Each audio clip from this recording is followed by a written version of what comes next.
네, 오늘 읽기 먼저 읽어드리겠습니다. 1년의 수련기가 끝난 후에 수련자가 충실하다는 것이 입증되면 1년간의 유기서원을 할 수 있다. 1년간의 유기서원은 3번 반복된다. 서원을 하면 책임을 지는 임무를 받을 수 있다. 그러나 유기서원 수녀는 아직도 수련소에 소속되어 있고 일주일에 한 번씩 수련자들과 함께 강의를 들어야 한다. 그리고 유기서원 기간의 마지막 6개월은 전적으로 수련소에 있으면서 성대서원을 잘 준비해야 한다. 식사 때 우리는 아주 가난한 사람이라도 우리를 부러워할 일이 없도록 하기 위해 고기를 먹지 않을 것이다. 그러나 죽일 날에는 보통 날과 좀 다르게 먹을 수 있다. 수녀들은 하루에 3번 식사를 한다. 단식은, 특히 2번의 큰 단식은 본래 정신에 따라 엄격히 지켜야 한다. 음식은 모든 수녀들이 예외 없이 똑같이 먹는다. 그렇게 해서 공동체 생활이 순수하게 지켜져야 한다. 이 규정은 음식뿐만 아니라 옷과 방의 가구에 있어서도 마찬가지이다. 그러나 수녀들 중 누군가 앓게 되면 모든 것이 관대하게 고려되어야 한다. 기도에 대해서 이야기하겠다. 1시간의 묵상, 미사와 영성체, 기도문들, 2번의 양심 성찰, 성물도, 묵주기도, 영적 독서, 그리고 밤 동안에 하는 1시간의 기도. 먼저 이러한 방식에 따라 생활하기 시작하고 매 시간에 일과표를 결정하는 것이 좋을 것이다. 갑자기 나는 내 영혼 안에서 이런 말씀을 들었다. 내 딸아, 나는 너희들이 살아갈 수 있도록 영구적인 수입을 보장해준다. 너희 의무는 나의 선함에 완전히 의탁하는 것이고 나의 의무는 네가 필요로 하는 것을 모두 주는 것이다. 나는 네가 의탁하는 대로 할 것이다. 만일 너희 믿음이 크면 나의 관대함도 한이 없을 것이다. 1. 가난한 사람들처럼 수녀원의 모든 일들은 수녀들이 한다. 각 수녀들은 천한 일이나 자신의 본성에 어긋나는 일을 받게 되면 기뻐해야 한다. 이런 일들이 자신의 내적 양성에 큰 도움이 되기 때문이다. 장상 수녀는 수녀들의 임무를 자주 바꿔주어야 한다. 이렇게 함으로써 장상들은 여자들이 흔히 큰 집착을 가지게 되는 작은 것들로부터 자신들을 이탈시킬 수 있도록 수녀들을 도와준다. 나는 내 눈으로 직접 이런 것들을 자주 보고 자주 놀라는데 대단히 큰 것들을 진정으로 포기한 영혼들이 부질없는 사소한 것들에 집착하는 것이다. 장사를 포함해서 모든 수녀는 한 달 동안 주방에서 일할 것이다. 모든 수녀가 수녀원 안에 허드렛 일을 번갈아 가면서 해야 한다. 언제나 그리고 모든 것에 있어서 수녀들의 지향은 순수해야 한다. 순수하지 않은 동기를 가진 것이며 무엇이든지 하나님을 불쾌하게 해드리기 때문이다. 수녀들은 자신들의 외적인 잘못에 대해서 고백해야 하고 그리고 장상에게서 그 잘못에 대한 보석을 받아야 한다. 수녀들은 겸손의 정신을 잃게 해야 한다. 수녀들은 모든 수녀들 안에서 하나님을 닮은 모습을 보고 순수하고 지극한 사랑으로 서로 사랑해야 한다. 사랑이 이 작은 공동체의 특성이 되어야 한다. 그러므로 수녀들은 자신들의 마음을 닫아버리지 말고 온 세상을 품 안에 끌어안고 그들의 성소들의 기도를 통하여 모든 영혼들에게 자비를 얻어주어야 한다. 만일 우리가 이런 자비의 영으로 산다면 우리도 자비를 얻을 것이다. 각자가 교회를 얼마나 지극히 사랑해야 하는가. 착한 아이가 자기가 사랑하는 어머니를 위해서 기도하듯이 모든 그리스도인들은 교회에 대한 커다란 사랑을 가지고 자신의 어머니 교회를 위해서 기도해야 한다. 그러나 교회를 위해서 기도하겠다고 특별히 헌신한 수도자들인 우리에게 무슨 말을 더 할 수 있단 말인가. 그러니 우리의 사도직은 비록 숨겨져 있지만 얼마나 위대한가. 우리들의 일상생활 속에 소소한 아무것도 아닌 것이 모두 세상을 위한 속죄의 제물로 주 예수님의 발 앞에 놓여진다. 그러나 우리가 바치는 제물이 하나님을 기쁘게 해드리기 위해서는 순수해야만 한다. 그리고 우리의 제물이 순수하기 위해서는 우리의 마음이 본성적인 모든 애착을 버려야 하고 마음이 온전하게 창조주께로만 향해야 한다. 그래서 하나님의 뜻을 따라서 하나님 안에서 모든 피조물들을 사랑해야 한다. 이렇게 행동함으로써 각자는 열정적인 영으로 교회에 큰 기쁨을 가져올 것이다. 서원에 덧붙여서 내가 가장 중요하다고 생각하는 규칙이 하나 있다. 모든 규칙이 다 중요하지만 나는 이 규칙을 첫째 자리에 놓는다. 그것은 침묵이다. 진정으로 이 규칙이 잘 지켜진다면 나는 다른 아무것도 걱정하지 않을 것이다. 여자들은 이야기하기를 아주 좋아한다. 그러나 성령께서는 마음이 산란하고 수다스러운 영혼에게는 말씀하시지 않으신다. 성령께서는 묵상하는 영혼, 침묵하는 영혼에게 당신의 고유한 영감으로 말씀하신다. 만약 침묵이 엄격하게 준수된다면 분열, 비방, 험담, 빈정거림 또는 남의 소문을 퍼뜨리는 일 따위는 없을 것이며 애들에게 손상되는 일도 없을 것이다. 한마디로 수녀들은 많은 잘못을 피할 수 있다. 침묵을 지키는 입술은 순수한 금과 같고 그 사람의 내면의 거룩함을 증거하는 것이다.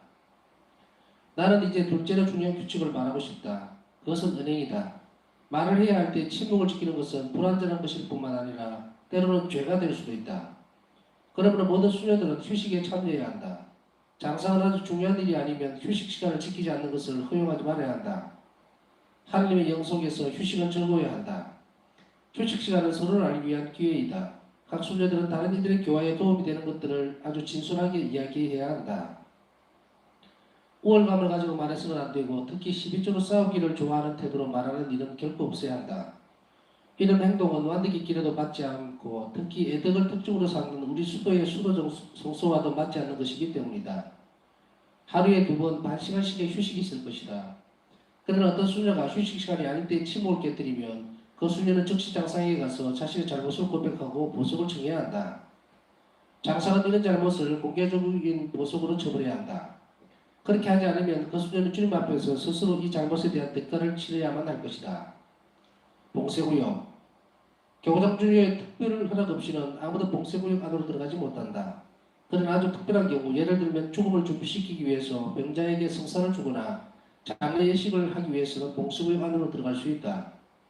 수리를 하기 위해서 일꾼들이 들어갈 필요도 있을 수 있는데 이런 일을 위해서도 특별한 허락이 필요하다. 봉쇄구역으로 들어가는 문은 항상 잠겨 있어야 하고 열쇠는 장상원이 가지고 있을 것이다. 면회실 사용. 어떤 수녀도 장상의 허락 없이는 면회실에 나올 수 없다. 그리고 장상은 누구든지 수도원을 너무 자주 방문하는 것을 허락하지 말 것이다. 세상에 대해서 죽은 사람들은 대화를 통했을지라도 다시 세상으로 돌아가서는 안 된다. 그러나 장상이 어떤 수녀가 면회실에 가는 것을 허락하는 것이 옳은 일이라고 생각하면 장상 자신이 다음의 규칙을 지키도록 해야 한다. 장상 자신이 그 수녀와 함께 면회실에 나가야 한다. 만일 장상이 같이 나갈 수 없으면 다른 수녀가 대신 함께 나가도록 해야 한다. 장상 대신 함께 나가는 수녀는 자기가 들은 것을 남에게 말하지 말아야 하고 비밀을 지켜야 하지만 장상에게는 모든 것을 보고해야 한다. 방문하러 온 사람을 위해서 특별히 예외 시간이 필요한 경우에는 허락을 받아야 하고 그런 경우가 아니라면 대화 시간은 짧아야 한다. 또한 대화 도중에 휘장을 열어서는 안 된다. 특별한 경우 예를 들면 어머니나 아버지가 왔을 때 휘장을 열어달라고 간곡히 청할 때만 휘장을 열 수 있다. 편지들. 모든 수녀들이 자신의 수도원이 종속되어 있는 주교에게는 인장으로 봉한 편지를 보낼 수 있다. 그러나 다른 편지들은 전부 허락을 필요로 하고 그런 편지는 봉하지 않고 장상에게 드린다. 장상은 사랑과 분별의 정신으로 인도되어 무엇이 하나님께 더 큰 영광이 될 것인지에 따라 어떤 편지는 보내고 어떤 편지는 보내지 않는 판단을 내릴 권리를 가지고 있다. 나는 이런 통신은 가능한 한 아주 드물어야 좋다고 생각한다. 우리는 이런 편지 왕래가 아니라 기도와 고행으로 사람들을 도와야 한다. 고해 성사. 교부장은 공동체를 위해서 정규 고해 신부와 특별 고해 신부를 임명한다. 정규 고해 신부는 한 번으로 일주일에 한 번 수녀들에게 고해 성사를 준다. 특별 고해 신부도 있어 석 달에 한 번 공동체를 방문해야 하고 모든 수녀들은 그를 만나야 할 의무가 있다. 고해 성사를 보지 않더라도 이 특별 고해 신부를 꼭 만나야 한다. 이 두 사람의 고해 신부는 3년 동안 고해 신부로서 봉사한다. 그러고는 비밀 투표를 해서 장사의 투표 결과를 교구장 주기에게 보낸다. 고해 신부는 3년 동안 재임명될 수 있다. 3년씩 3번이라도 임명될 수 있다. 수녀들은 잠겨있는 쇠창살을 통해서 고해 성사를 본다. 공동체가 강의를 들을 때에도 검은색으로 가려진 쇠창살을 통해서 듣는다. 수녀들은 절대로 자기들 사이에서 서로 고해 성사나 고해 신부에 대해서 이야기하지 않는다. 그보다는 수녀들은 하나님께서 수녀들의 영혼들을 지도할 수 있는 빛을 고해 신부들에게 주시도록 고해 신부들을 위해서 기도할 것이다. 오늘은 여기까지 읽겠습니다.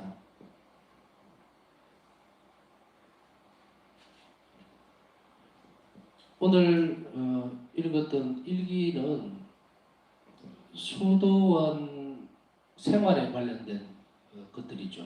규칙. 지켜야 될 것들, 조심해야 할 것들, 뭐 여러 가지 규정들이라든지 이런 것들에 대해서 나와 있습니다. 뭐 그렇다고 해서 오늘의 내용이 일기들이 그러니까 수도자들에게만 묵상거리가 되고 또 지켜야 할 그런 것으로서 자신을 돌아봐야 되는 수도자의 삶으로서 돌아봐야 되는 그런 것을 한정 지을 수는 없다고 생각이 되어집니다. 왜냐하면 엄격한 규칙을 따라가는 어떤 규정이라든지 규범들에 대해서 또 장상이 명하는 것들에 대해서 지켜야 되는 것은 우리가 좀 다를 수가 있어요. 그렇지만 본질적인 내용으로 보면 이러이러한 규칙들이 향하고 있는 방향들, 이 규정이나 규칙들 또 준수해야 될 의무들을 그대로 표면적으로 드러내고 있는 것이 아니라 이것이 지향하고 있는 것은 어느 쪽으로 향하고 있냐면 저 예수님과 일치 문제라는 거예요. 수도생활의 정점이든 또 우리 그리스도인으로 삶을 살아가는 우리 자신들에게 삶의 목표가 되는 것이든 그것은 동일하다는 이야기입니다. 그래서 이것을 삶의 양식만 다르다. 어떤 사람들은 결혼해서 살 수 있고 독신으로 살고 있을 수도 있고 또 수도자로서의 삶을 살 수 있다. 이것은 뭐냐면 삶의 양식들을 이야기하는 겁니다. 삶의 양식이 다르다 하더라도 그리스도인으로서 살아야 되는 완덕을 추구해야 되는 모든 그리스도인들에게서는 동일한 목표를 가지게 되는 거예요. 동일한 목표를 가진다는 것은 결국은 쉬운 말로 하면 영혼은 어떤 영혼이든 하나님과 일치돼야 되고 그리고 그 삶 자체가 일치되는 그 자체가 바로 천국을 지향하는 것이기 때문이에요. 일기의 다른 부분에서 아직 읽지는 않았지만 그 부분에서 파스타 성경에는 이렇게 쓰고 있습니다. 천사가 가장 부러워하는 것이 있는데 그것은 무엇이냐면 우리가 고통을 받을 수 있는 것 그리고 성취를 향할 수 있는 것. 이 말은 달리 표현하면 하나님과 사랑의 관계를 나눌 수 있는 것 이렇게 표현을 해요. 이건 다음에 뭐 자세하게 설명을 하겠습니다만 순수한 영적인 존재인 천사들조차도 허락되지 않는 것들 그게 뭔가 사람에게만 허락되어지는 것 그것은 삼일체이신 하나님께서 나누는 사랑으로 초대받고 있다는 거예요. 초대받는다는 말을 달리 표현하면 누릴 수 있다라는 거예요. 근데 우리가 이것이 우리가 조금이라도 정말 억만분의 1 정도라도 거기에 딱 부딪히게 되면 우리는 하나님을 절대로 떠날 수가 없다. 그 길을 찾기가 이렇게 힘이 든다고 생각이 되어지죠. 우리의 모든 신앙생활들은 한쪽으로 집중되어 있는 거예요. 어떤 사람에게 기도하라, 또 뭐 어떻게 해라, 삶을 어떻게 살아라, 어떻게 해라. 또 어떤 사람들은 아주 열심히 기도도 하고 책도 보고 또 뭐 성서 공부도 해보고 많은 노력들을 하죠. 그럼에도 불구하고 결국은 우리 그런 상황 안에서 만족하지 못하는 건 뭐냐면 아주 간단한 문제예요. 예수님과 한번 만나면 끝이다. 예수님과 만난다는 이 말씀을 잘 이해를 하셔야 돼요. 무슨 뭐 사진 보고 텔레비전에서 만나듯이 혹은 우리의 만남들 같이 이렇게 착 나타나셔가지고 자 나다 이렇게 이야기하는 그런 만남이 아니고 우리 영혼이 하느님을 보는 순간 만남이라는 거예요. 이거를 뭐 느낀다, 본다, 뭐 체험한다 여러 가지 모습으로 단어로 표현을 할 수 있겠지만 뭐 만난다고 봅시다. 영혼이 만난다는 거예요.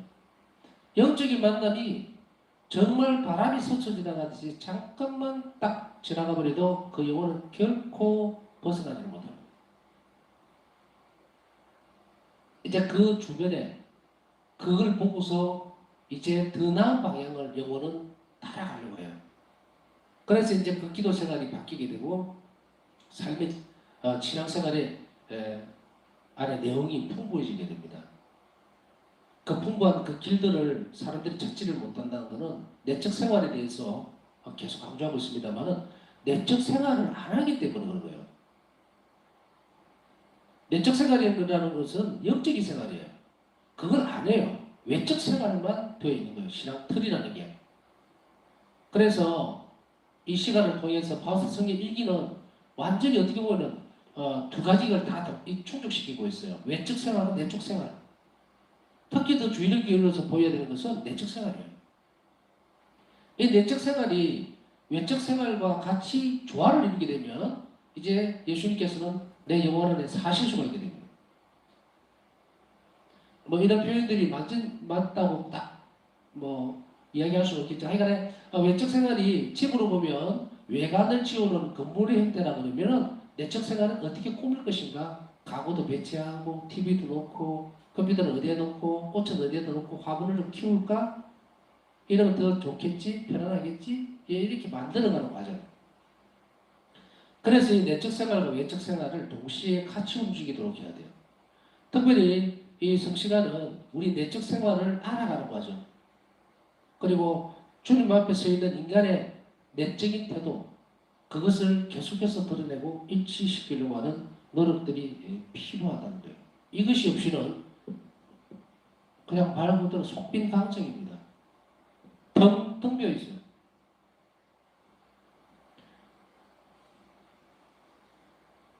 어떤 때는 사람들과 만나서 얘기 이렇게 하다 보면 속으로 이런 생각이 들어요. 아, 모르다. 저 사람들은 참 행복한 건가? 만족한 건가? 제가 한 번씩 이렇게 이것 좀 외람된 말씀일 수도 있겠지만 이렇게 성시간 하면서 대기를 누르잖아요. 눌러보면 한 명, 두 명 이랬을 때 아, 참 안타깝다. 또 뭐 어떻다 이런 생각이 들다가는 동시에 안심이 되기도 해요. 아, 편하게들 살고 있구나. 나는 되게 부족하니까 이 시간을 오는데 이렇게 사람이 없는 거 보니까 아유 다행이다. 이거는 뭐 거짓말이 아니에요. 그럴 때는 이런 기도를 합니다. 아유 예수님 그래도 감사합니다. 여기에 사람들이 많이 안 온다고 해서 섭섭한 것이 아니고 걱정되는 것이 아니고 없다고 하는 것은 정말로 불편한 것이 없고 행복하게 잘 살고 있구나 하는 안도의 어떤 느낌도 솔직히 같이 가져가는 거예요. 사제를 살면서 신앙인들의 삶에 대해서 걱정하는 신부님들이 아무도 없죠. 근데 외형적으로 드러났을 때 그 부분이라는 거예요. 제가 내 마늘에 일사고 병원을 운영하고 있는데 환자가 없으면 두 가지 고민을 하게 되죠. 하나는 장사가 안 되니까 걱정을 할 것이지만 엄밀하게 보면 다들 건강하고 편안하게 잘 사니까 병원에 손님이 없는 거예요. 기뻐해야 되는데 기뻐할 수도 없는 거. 참 애매한 입장이죠. 많은 시부님들이 똑같을 거예요. 요즘 본당에 사람이 없다 보니까 오라 그래도 또 안 오고 그러면 고민과 걱정을 많이 합니다. 아이고 뭐 예수님 없이도 잘 살아서 안 오는 건가? 아니면 게을러서 안 오는 건가? 뭐 이 두 가지 걱정. 자, 이 걱정을 뛰어넘으면서 염려스러움들도 뛰어넘어서 우리는 다시금 길을 걸어가야 되는데 내적 생활에서 아까 얘기했듯이 이 수도 생활의 규칙이나 규범 오늘 말씀드리고 있는 이 내용들은 이제 우리 삶으로 끌어와야 됩니다. 이 끌어와서 내 자신이 수도자로서는 아니지만 수도자의 생활 안에 내 자신의 영성 생활이 있다고 보고 이것을 내 삶에다가 접목을 시켜야 되는데 우리는 너무도 이 부분에 대해서 자유로운 사람들이에요. 아까 말씀드렸듯이 삶의 양식이 다르기 때문에 우리는 수도자가 아니면서도 어떻게 수도자의 삶을 이끌어와서 끌고 와서 왜냐하면 그 방식이 훨씬 빠르거든요. 사실은 수도자로서의 삶과 규칙이나 규범들은 자유롭게 사는 우리 자신들을 올가매는 것이 아니라 훨씬 더 빠르고도 정교하게 뭐 정교하다는 표현을 쓰겠습니다. 한 계단 한 계단 주님께로 빨리 이끌어줄 수 있는 그런 보고가 있는 것이에요. 수도는. 그런데 그 영성적인 자산들을 우리가 가져와서 살 수 있다면 우리 삶은 훨씬 더 풍요롭고 그리고 기뻐질 것이다. 또 예수님과 일치는 훨씬 더 빨라질 것이다 라고 보면 됩니다. 오늘 일기를 묵상하면서 딱 한 가지가 성시간 전에 떠오르는데 이런 대목, 이런 말입니다. 일어나야 할 것은 반드시 일어나게 되어 있다. 그러나 그 일이 힘들다고 하더라도 또 설사 그 일이 일어났다 하더라도 하나님께 청하는 사람은 그 일을 수월하게 또 해결해 주시는 분이다. 그게 바로 하나님이다. 우리 각자는 너무 많은 고민과 걱정 속에 쌓여 있습니다. 어떤 부분에 있어서는 그것이 우울해지기도 하고 또 우울증을 앓기도 하고 성격이 가라앉아 버리고 세상에 대해서 희망이 없고 그런데요 일어날 일은 반드시 일어납니다. 내가 고민한다고 해결될 게 아무것도 없어요. 이 세상 일이라는 게. 이걸 뭐 어떻게 빨리 깨닫느냐 하는 것이 지혜입니다. 성령의 인도예요.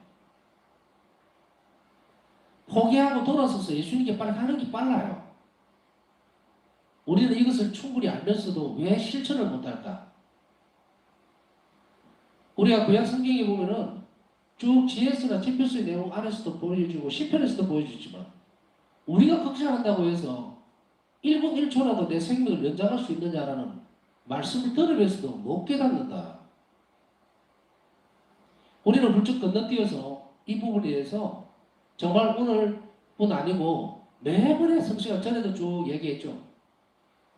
고민을 하면서 성시간을 하나 고민을 다 놓아놓고 오로지 예수님만 바라보나 이 한 시간은 똑같다는 이야기입니다. 고민을 끌고 들어와도 아무것도 해결되는 게 없어요. 그런데 그것을 놓고 들어오면 하느님이 그 일을 해주신다고 얘기를 했어요. 저는 계속 강조하고 있죠. 하느님의 시간을 만들어 나가는 사람들이 슬기로운 사람이고 지혜로운 사람이고 성령 안에서 사는 사람이에요. 물론 때때로 인간적인 고민이나 갈등들이 있을 수 있겠지만 그러나 그것을 내 것으로 가지고 들어오면 안 됩니다.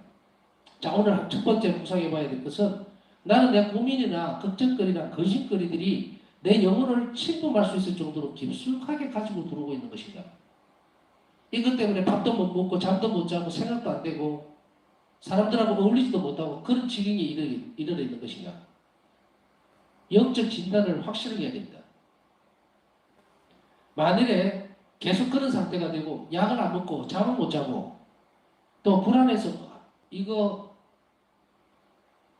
완전히 하느님 없이 산다고 한 거 같아 해결 방법 없어요. 저도 많이 기도를 요청받고 또 어떤 분들의 주로 그 고민거리죠. 그랬을 때 대부분들이 이 상황에 있을 때 똑같은 말을 해줍니다. 그런데 그게 가능하냐? 어떤 때는 우리가 하나님 앞에 와 있는 시간을 지키는 것은 어려운 거 아니잖아요. 뭐 기도 나세요. 어떤 때는 막 신부님 기도도 안 됩니다 요새. 뭐도 안 됩니다. 뭐도 안 됩니다. 이렇게 얘기를 할 수 있어요. 집중이 안 됩니다. 이건 가능해요. 근데 어느 시간이나 모양을 딱 갖추어서 그거를 복원하는 것은 어렵지 않습니다. 이걸 못하는 것은 게으름이에요. 그 말은 그 일을 해결할 의지가 전혀 없다는 거예요. 그러면 예수님의 손을 못 댑니다. 일어나라 마무리 얘기해도 일어나질 않는데 본인이 일어나야 돼요? 아니죠. 음식을 받아줄 수는 있어도 씹어서 입에 넣어주는 것까지도 가능해요. 삭히지 않으면 아무 소용이 없습니다. 그래서 하느님 안에 해결될 수 있는 일은 아무것도 없다라고 하는 고백을 끊임없이 해내면 그 일은 반드시 해결이 되게 돼 있어요. 그러나 그 이전에 무엇을 해야 됩니까? 걱정과 근심거리들 이것 또한 주님 손을 거치지 않으면 단 하나도 변하지 못한다는 거. 변할 수가 없어요. 하나님 손 안에 다 달려있다는 믿음을 계속해서 덧내야 됩니다. 그리고 이 자리에 앉아있을 때에 나는 하나님의 자녀로 있다는 것을 의식해야 돼요. 그래서 아버지라는 거죠. 이 고민과 걱정거리 내려놓고 하나님의 자비만 바라보려고 애쓰는 이 시간이 잘 지켜진다면 너희는 다 해결되게 되어 있습니다. 그건 어디에 나와 있냐고요? 읽어드리겠습니다. 나의 선함에 완전히 의탁하는 것은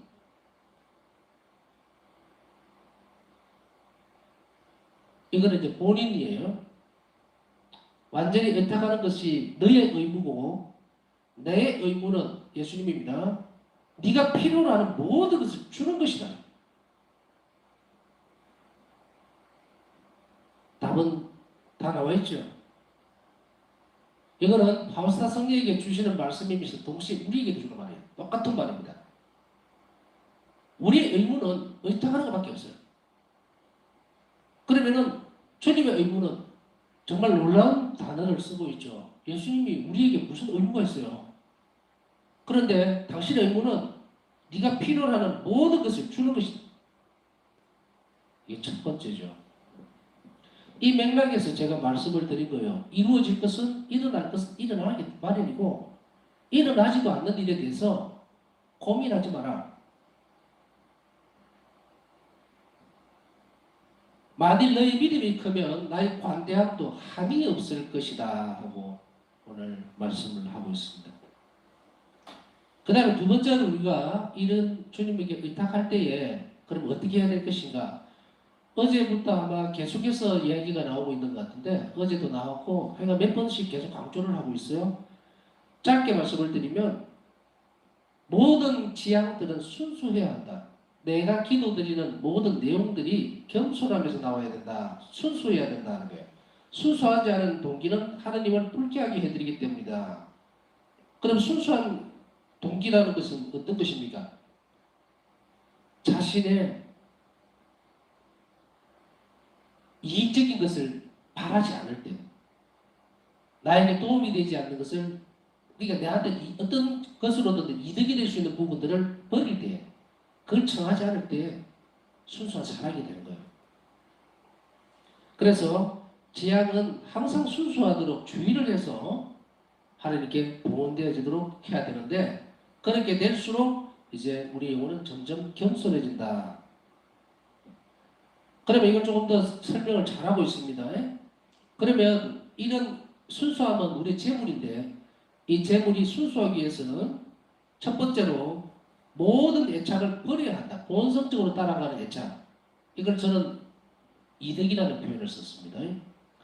그 다음에 두 번째는 마음이 온전하게 창조주께로만 향해야 한다. 순수한 지향입니다. 이제 이것이 되어져야만 순수한 기도가 될 수 있어요.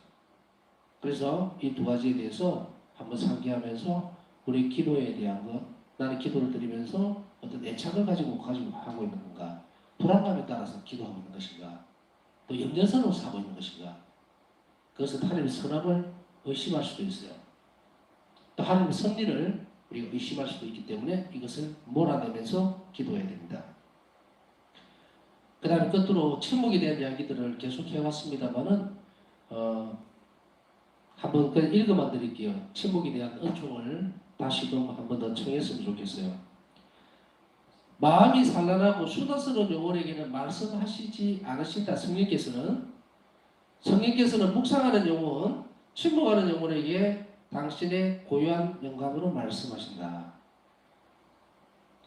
만약 침묵이 엄격하게 준수되면 푸념이라든지 비방, 험담, 빈정거림, 또 남의 소문을 퍼뜨리는 일 따윈 없을 것이며 애덕이 손상되는 일도 없을 것이다. 역으로 얘기하면 남을 험담하고 비방하고 또 푸념이나 하고 빈정거리고 남의 소문을 퍼뜨리는 일을 잘하는 영혼은 성령께서 전혀 그 사람 영혼 안에 활동을 하지 않으신다는 거예요. 또 마음이 항상 산란하고 수다스러운 영혼에게도 말씀하지를 않으신다. 그러면 성령께서 이런 영감을 우리에게 주시지 않으면 우리는 어떤 걸 놓치게 됩니까? 하나님께 일치할 수 없어요. 전에 한번 지나가면서 말씀을 드린 것 같은데 규율이나 규칙을 충실하게 준수하는 첫 단계를 넘긴 경우는 두 번째로는 성경의 영감에 충실할 것이라고 얘기했어요. 그리고 하나님 은총에 협력할 것. 매사에. 그럼 이 두 번째 과정에서 수다스럽고 소란스러운 영혼, 성경의 영감을 느낄 수가 없죠. 그럼 어떻게 됩니까? 스탑돼 버려요. 스톱되면 어떻게 될까? 하나님하고 예수님과 영혼이 일치할 수가 없어요. 하나님과 일치되는 것이 무슨 뜻인지 아시잖아요. 하나님과 일치가 된다는 것은 결국 천국 안에서의 삶을 지향하는 것이고 삼일자의 사랑에 합치되는 건데 이것이 끝나버리면 이걸 못하면 어떻게 돼요? 굉장히 불행한 일이 되어버립니다. 그렇기 때문에 우리는 이 부분들을 한 번 더 소중하게 잘 돌아보면서 이 사슬 시기에 특별히 이제 침묵을 많이 강조를 하는 시기이기도 합니다. 그러나 어제 충분히 말씀을 드리진 않았지만 여하튼 내적 침묵, 외적 침묵에 대해서 말씀드렸으니까 오늘 한 번 더 왜 같은 말이 반복되어지지 이렇게 생각하시지 말고 나는 수다스러운 영혼인가 아니면 침묵을 잘 지키고 있는 영혼인가 한번 점검을 잘 해보자는 의미에서 세 번째로 이 대목을 다시금 상기시켜 드립니다. 오늘 남은 시간들 주님께 우리 지향이 순수해질 수 있도록 도와주기를 청하고 그리고 너무 많은 근심과 걱정 때문에 주님에게서 시선을 돌릴 일이 없도록 그렇게 또 청해야 되고요. 그리고 또 우리의 영혼이 너무 수다스럽지 않도록 그렇게 함으로 인해서 성령의 영감에 귀를 기울이지 못하는 그런 영혼이 되지 않도록 필요한 은총을 청해 봤으면 좋겠습니다.